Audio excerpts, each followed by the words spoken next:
जय हिंद सर।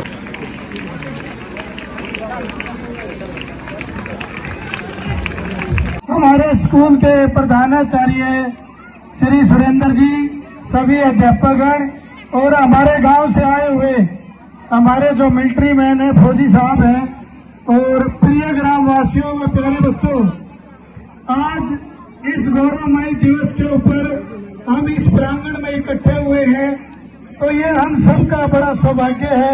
ये हमारे लिए एक गर्व की बात है कि हमें ये मौका मिला है कि हम स्वतंत्रता के दौर में पैदा होके अपने शासन, अपने कानून, अपने लोगों के बीच में रह के अपना जीवन यापन, अपनी तरक्की, अपनी उन्नति हम अपने सामने पेश कर रहे हैं। ये हम सब के लिए बड़ा सौभाग्य का दिन है। और आज जो हमें बलिदान मिला था, जो हमें आजादी मिली थी, वो लंबी संघर्ष, बलिदान और उनके त्याग भावना से ये चीजें बनी थी। तो प्यारे साथियों, एक मिनट के लिए एक बार गौर करना आप कि आपका जो फर्ज है, क्या वो आप लोग निभा रहे हैं? आप अपने देश के लिए, अपने समाज के लिए, आप भी जो आपके पूर्वजों ने, आपके परिवारों ने जो आज इतना अच्छा अवसर दिया कि हम खुले हवा में सांसें ले रहे हैं, हमारी अपनी आजादी, अपना कानून है, क्या हम उसका फर्ज थोड़ा बहुत भी अदा कर पा रहे हैं या नहीं अदा कर पा रहे? प्रिय साथियों, आज हम लोग देखेंगे कि अंधविश्वास के अंदर बहुत ज्यादा दुनिया डूबी हुई है। तर्क वितर्क का जो समय है वो बिल्कुल ढलता जा रहा है। आज इंफॉर्मेशन, सूचना इतनी ज्यादा बढ़ गई है इस समाज के अंदर कि उनको तर्क वितर्क करने का मौका ही नहीं मिलता। अगर प्यारे बच्चों, प्यारे ग्रामवासियों, अगर आप लोग किसी तथ्य के ऊपर बिना बोले, बिना बात करे अगर आप अंधा विश्वास करेंगे तो दोबारा गुलामी आने में कोई वक्त नहीं लगेगा। आज आप एक चीज को गौर करके देखना कि बहुत ही ज्यादा राष्ट्रवाद की तरफ, बहुत ज्यादा दिखावे की तरफ हमारा संसार, हमारा देश चल रहा है। हमारा देश नहीं, बल्कि बहुत ज्यादा दुनिया से वो अमेरिका, इंडिया, भारत, पाकिस्तान है, साउथ पंथी जो ज्यादा राष्ट्रवाद है उसकी तरफ जा रहे। मैं आप लोगों से निवेदन करूंगा कि जो हमारी आर्मी है, जो हमारे पुलिस फोर्स है, अर्धसैनिक बल है, वो हमारी देश की सुरक्षा बड़े तन मन धन से कर सकते हैं। अगर हमारा कोई फर्ज है तो हमारे देश के भीतर हम अपने आप कितनी ईमानदारी से, कितनी शिद्दत से, कितना अपने अंदर जो हौसला, अपने अंदर जो ताकत है उसको झोंक के अपने देश को उठाएं। आज हम कहने को चौथी अर्थव्यवस्था दुनिया की सबसे, पर एक्चुअल में देखा जाए तो गरीबी और अमीरी का इतना ज्यादा भेदभाव है, बहुत ही ज्यादा भेदभाव। कुछ लोग एक टाइम का भी खाना नसीब नहीं हो रहा, और कई लोगों के पास इतनी ज्यादा अमीरियत और इतनी ज्यादा दौलत है, वो सिर्फ इस वजह से है कि हमारे पास तर्क वितर्क के जो लोग हैं, हमारे पास जो एजुकेशन का सिस्टम है, जो हमारे पास ज्ञान का सिस्टम है, वो बिल्कुल लिमिटेड है। बच्चों, अगर ज्ञान नहीं होगा तो आपके पास कुछ नहीं होगा, आप सिर्फ एक मजदूरी कर सकते हैं। और अब मजदूरी का टाइम नहीं रहा, आपको मेहनत करनी होगी, आपको अपना दिमाग को, आपको अपने विचारों को, आपको तर्कशील होके आगे बढ़ने की नीड है।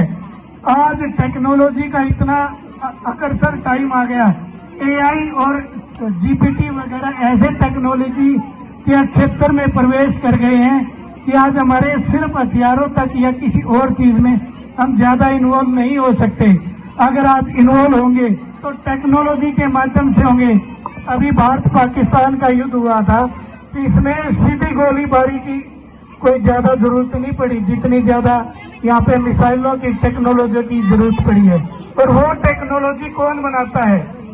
वो टेक्नोलॉजी बनाते हैं हमारे पढ़े लिखे, समझदार, तर्कशील, अच्छे बच्चे जो देश के लिए पढ़ते हैं, अच्छे से ईमानदारी से अपना काम करते हैं, और वो लोग अच्छी टेक्नोलॉजी इजाद करके अपने देश का नाम ऊपर करते हैं। तो प्यारे बच्चों, मैं आप लोगों से उम्मीद करता हूं कि आप लोग हमारे गांव की रीढ़ की हड्डी हो, आपसे समाज बढ़ता है, आपसे दुनिया बढ़ती है।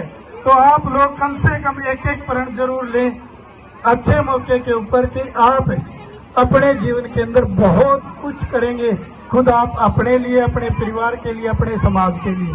और प्रिय ग्रामवासियों, मेरे प्यारे युवा साथियों, आप लोगों से भी मैं एक निवेदन करना चाहूंगा कि आप अपने स्वास्थ्य का खूब ध्यान रखें, पढ़ाई करें। अगर आप व्यापार करें, बिजनेस करें, उसमें तय दिल से शिद्दत लगा के करें, क्योंकि ये टाइम, ये उम्र दोबारा नहीं आएगी। अगर आप 12, 14, 18, 20, 25, 30 साल अगर टप गए, दोबारा आपके पास वो मौके नहीं आते। तो अगर आपको कुछ करना है, कुछ बनना है, सिर्फ हवाबाजी में नहीं बन सकते, उसके लिए आपको करना होगा। आपको 18, 17, 20 घंटे भी कई दिन मेहनत करनी पड़ेगी, और वो मेहनत लगातार करनी होगी किसी भी पद पे पहुंचने के लिए। आज समाज के अंदर थोड़ी गुंडागर्दी टाइप की चीजें भी बहुत ज्यादा बढ़ रही हैं, तो उसके लिए भी मैं अपने गांव के युवा साथियों को भी आवेदन करूंगा, उनसे निवेदन करूंगा कि प्लीज इस बदमाशी की तरफ, इस बदमाश लाइन की तरफ न जाए, और अपने माँ बाप की तरफ, अपने उन पूर्वजों की तरफ देखें जो आप पे पूरा विश्वास करके बिल्कुल अपने आप को लौटा के आपको पाल रहे हैं, बढ़ा रहे हैं, आपके हर शौक पूरे करें। तो अपने माँ बाप का, अपने गांव का कुछ न कुछ मूल्य आप अदा जरूर करें, जितना भी आपके ऊपर बन पड़े। और मैं जो गांव के बच्चे यहाँ पे स्टेज के ऊपर प्रदर्शन करके गए हैं और जो फर्स्ट आए हैं, मैं उम्मीद करूंगा कि इसी तरह जितने ये बच्चे बैठे हुए हैं, इनमें से भी हर बच्चा किसी न किसी गेम के अंदर पार्टिसिपेट करे, और जो मेरे से बन पड़ेगी मैं वो जरूर करूंगा गांव के लिए, अपने बच्चों के लिए। कर रहा है, तीरंदाजी कर रहा है या कबड्डी खेल रहा है, सभी बच्चों को किट का सामान बिल्कुल हर एक बच्चे को मिलेगा, बशर्ते वो 6 महीने तक रेगुलर आए, क्योंकि पंचायत का पैसा से खराब नहीं करेंगे। जो बच्चा रेगुलर खेलेगा, कूदेगा, उसको हर बच्चे को किट मिलेगी। अगर कोई नेशनल लेवल पे, स्टेट लेवल पे जाएगा, उस बच्चे को भी 1 लाख रुपए का इनाम दिया जाएगा। अपने प्राइमरी स्कूल के अंदर सिर्फ एक कमरा है। मैं गांव वालों से निवेदन करूंगा कि गांव वालों एक अभियान अपने स्कूलों के लिए भी दे लो। जो अपने गांव के बुद्धिजीवी लोग हैं, युवा साथी हैं, वो समझते हैं कि मात्र एक कमरे से हमारे स्कूल के बच्चों का भविष्य नहीं हो सकता। तो प्लीज रिक्वेस्ट करूंगा कि एक गांव की तरफ से कमरा बन जाए और एक मैं बना दूं, अपने या तो पंचायत फंड से, अगर पंचायत से नहीं हुआ अपने पर्सनल फंड से। तो मैं अपने स्कूल के बच्चों से, अपने युवा साथियों से निवेदन करूंगा कि अगर आप मेरे से जो चीज बोल के जाएंगे, जो चीज लिखित में दे के जाएंगे, मेरे से जो भी अपने पंचायत की तरफ से, वीडियो दफ्तर की तरफ से जो पास होती जाएंगी चीजें, वो मैं हर चीज करूंगा। अगर वहां से नहीं होगी, जो मेरे से बन पड़ेगा वो भी मैं करूंगा। लाइब्रेरी जिस प्रकार से चला रखी, आज करीबन 30-35 बच्चे रेगुलर पढ़ना शुरू कर दिया, और उसमें 3-4 बच्चों का सिलेक्शन भी हो गया।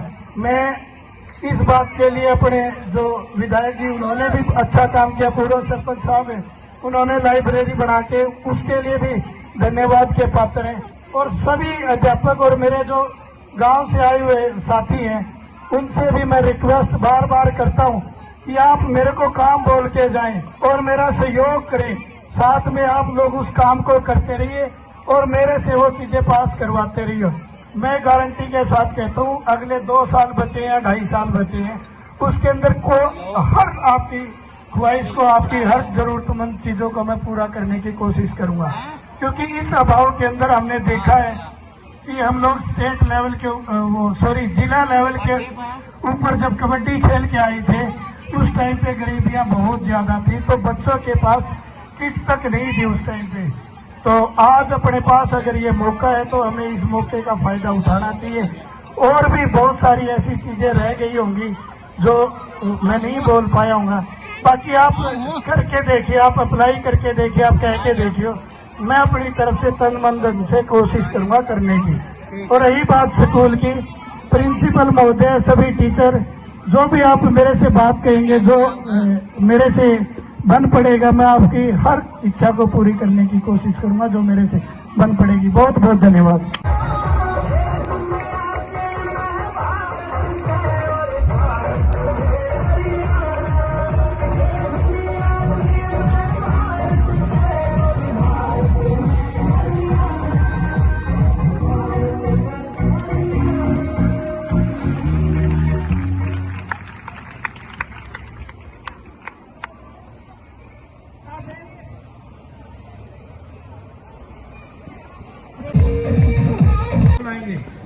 मैं चाहूंगा कि प्रत्येक बच्चे की माता, प्रत्येक बच्चे का पिता यहाँ आए, जाने आपके अंदर कमी यही है कि आप अपने बच्चों के ऊपर ध्यान नहीं देते। हम आपके लिए प्रयास करेंगे, साथ आपका चाहिए। एक एक पेरेंट्स से मैं निवेदन करूंगा कि अपने बच्चे की प्रोग्रेस नोट